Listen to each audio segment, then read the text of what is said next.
Welcome viewers, खोजबीन में आपका स्वागत है। जब ईरान के राष्ट्रपति के निधन का समाचार आया तो पूरी दुनिया चौंक गई। दरअसल हुआ ये कि ईरान का पड़ोसी देश अजरबैजान है। वहाँ पर वो एक कहा जाता है कि डैम का उद्घाटन करने के लिए गए थे, लेकिन ईरान का राष्ट्रपति जो कि इस वक्त खतरे में है, इजराइल से अभी हाल ही में उनकी युद्ध हुआ है और उनको काफ़ी ज़ाहिर बात है सिक्योरिटी थ्रेट है। अमेरिका और इजराइल को जो चुनौती दे आज के टाइम में, उसकी जान को बहुत ज़ोरदार ख़तरा होता है। लेकिन वो अजरबैजान सिर्फ एक डैम का उद्घाटन करने गए, ये बात गले से नहीं उतरती। असल में बात ये है कि अजरबैजान उनके इजराइल से सीक्रेट ताल्लुकात हैं, वो हथियार भी लेता है इजराइल से और इजराइल के कई मोसाद, इजराइल की जो जासूसी एजेंसी है मोसाद, उसके कई एजेंट अजरबैजान में सक्रिय रहते हैं, एक्टिव रहते हैं। अब वो इजराइल चाहता था कि और किसी देश में, ईरान के पड़ोसी देश में, उसको ईरान के खिलाफ अड्डे मिलने की संभावना नहीं थी, इसलिए वो चाहता था कि अजरबैजान अपने अड्डे दे। ईरान के राष्ट्रपति अजरबैजान को ये समझाने गए थे कि अगर आपने इजराइल को ईरान के खिलाफ अपने अड्डे दिए तो उसके घातक परिणाम होंगे।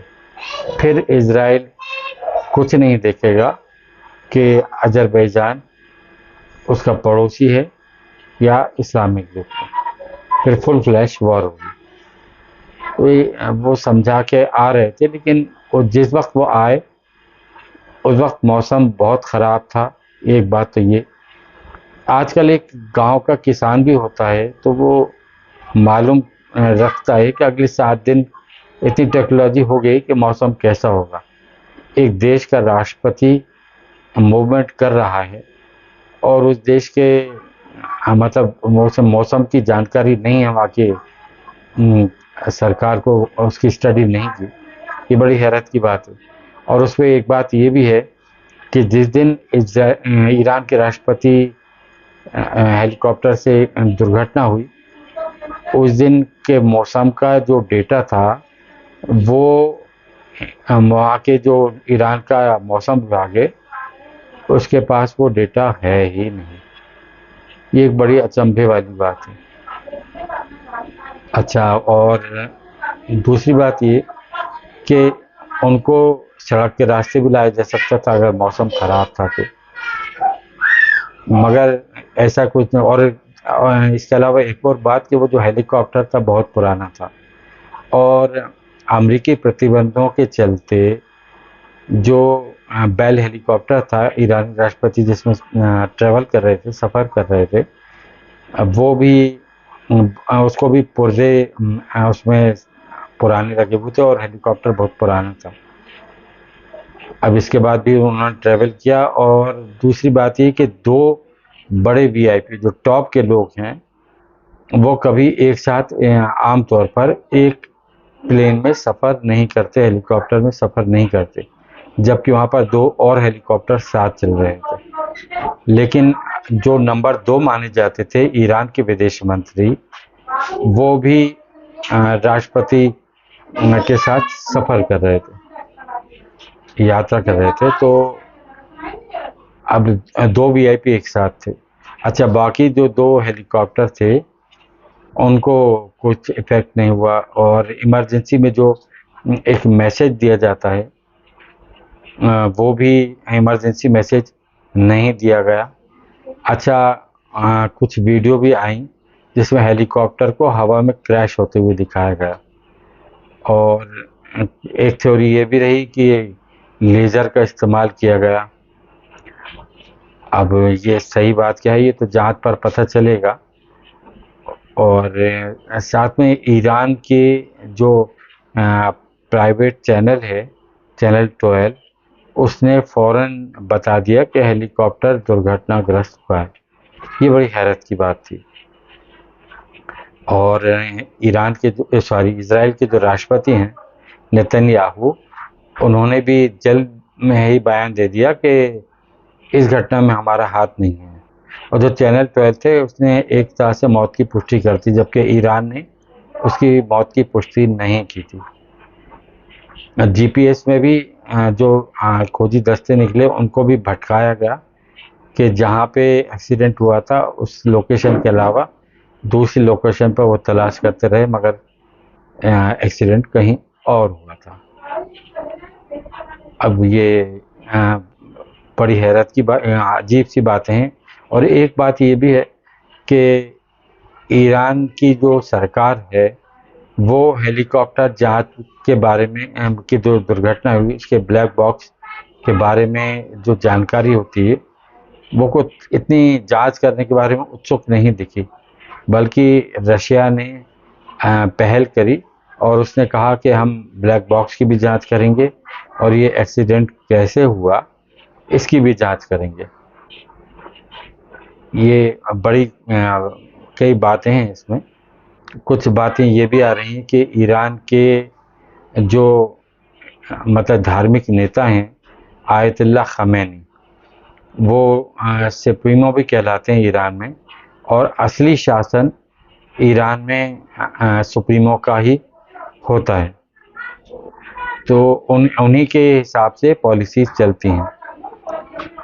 अब राष्ट्रपति रईसी की जो पॉलिसीज थी वो भी कुछ ऐसी थी कि वेस्टर्न अमेरिका और इजराइल खासकर के इंटरेस्ट के खिलाफ थी, और वो ईरान ने या तो परमाणु बम तैयार कर लिया है या वो इस प्रोसीजर के प्रक्रिया के बहुत करीब है।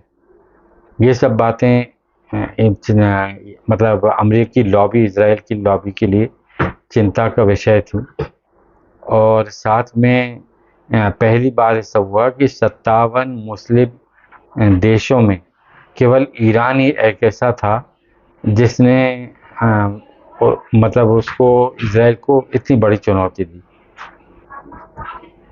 और यमन ने भी हालांकि चुनौती दी, लेकिन उन्होंने शुरुआत में इस हद तक रखा कि उन्होंने जहाज़ों को रोका और साथ में बाद में फिर थोड़े हमले किए उन्होंने। मगर ईरान ने जो हमला किया वो बड़े पैमाने पर था, और किसी भी देश में इतनी हिम्मत नहीं है कि अमेरिका के ख़ास दोस्त पर इतना बड़ा हमला हो। अब ये है कि पूरी जांच होने पर ही सच्चाई सामने आएगी। सच्चाई सामने आने में शायद बहुत वक्त लगे, हो सकता है कि कभी सच्चाई सामने नहीं आए। हुआ ये कि ऊपर से कई देशों में दुश्मनी चलती रहती है, हमारे आसपास भी। अब वो नाम लेना ठीक नहीं है। ऊपर से नेता बड़े बड़े बयान देते रहते हैं कि नक्शे से मिटा देंगे, ऐसा करेंगे, वैसा करेंगे, लेकिन ये सब पब्लिक को सुनाने के लिए होता है। अंदर खाने बैक डोर पर, बैक चैनल से कई बातें होती रहती हैं। इसी तरह अमेरिका की मतलब ईरान से बैकडोर से हमेशा ही बातचीत होती रहती है, और इस पर भी बातचीत हुई। जब यमन ने मतलब अमेरिकी और दूसरे पश्चिमी देशों के पानी जहाज रोकना शुरू किए, मालवाहक जहाज, तब भी अमेरिका ने बैकडोर चैनल से ईरान से कहा कि आप यमन को समझाइए, हम उनको कई फैसिलिटीज़ देंगे, कई उन पर जो मतलब प्रतिबंध लगे हैं उनको भी हटाया जाएगा, लेकिन आप यमन को समझाइए कि वो सप्लाई लाइन बंद नहीं करे, हमारे लिए परेशानी ना खड़ी करे। लेकिन ऐसा कहा जाता है कि ईरान ने अमेरिका से कहा कि इस वक्त यमन को समझाना मुश्किल है जब तक कि इजराइल युद्ध विराम की घोषणा ना कर दे। हाँ, तो मैं कह रहा था कि वो अंदर से भी कहीं ना कहीं ईरान से मदद है। ईरान के जो एक बड़े वैज्ञानिक जो कि मतलब उन्होंने ईरान को परमाणु शक्ति बनाने के करीब करीब लाकर खड़ा कर दिया था, उनकी भी हत्या हुई। तो बिना अंदरूनी मतलब सपोर्ट के, समर्थन के ऐसा किया जाना बहुत मुश्किल है।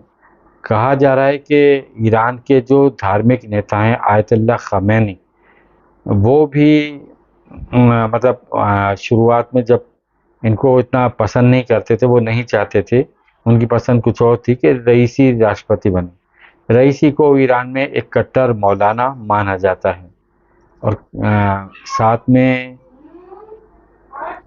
ये आपके ईरान के जो धार्मिक नेता हैं आयतुल्लाह ख़ामेनी, उनके जो दूसरे बेटे हैं, ऐसा कहा जा रहा है, हमारे पास इसके कोई प्रमाण नहीं है कि उनको उनका रईसी को की हत्या में कुछ हाथ है।